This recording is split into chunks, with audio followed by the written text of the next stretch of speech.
I would just like to welcome you back to Ellie's Place, and thank you for your willingness to share your experiences and your wisdom from when you were attending an Ellie's Place support group. And it might have been here on site, or it might have been at one of our high schools.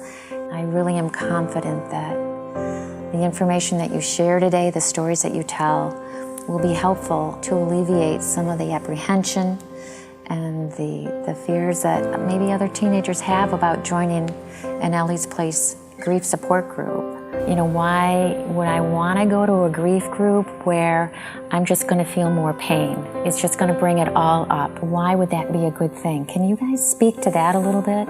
So I thought like one of the things that was really cool about Ellie's Place is you get to choose how you grieve at Ellie's Place. You can choose if you want to be quiet or if you want to talk. How do you express yourself in the activities? And that's something that you were saying with like you have like a therapist, you can't really do. They kind of set the tone for you. But at Ellie's Place, you kind of set your own tone. And you can, if you want to talk more, you can, but if you want to talk less, you can also. I think that's something that's really unique about Ellie's Place. This is more of a place where you can open up to anybody. You can feel comfortable talking to people, and it's more of like a stress reliever than it is to try to handle it yourself. It kind of felt like a family in a way. I could relate to people, like I understood where they were coming from and like what they were feeling and how I was feeling, and I thought it just made it, there was like a connection, unlike at school.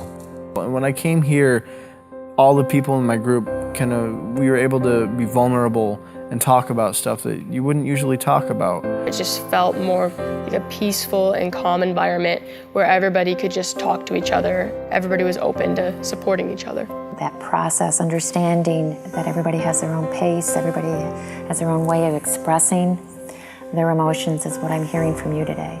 And kind of that understanding of that is something that you've really taken from your groups, is that compassion and understanding.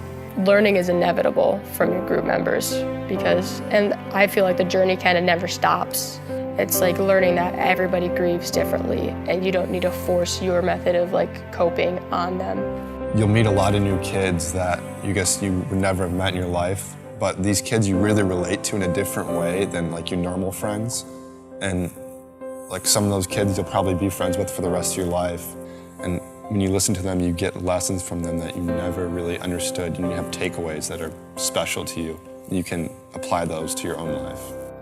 It may be scary at first, but after a while, this is a safe place. You can say what you need to say and grieve how you need to grieve, and nobody's gonna judge you for it or stop you, and you're safe here.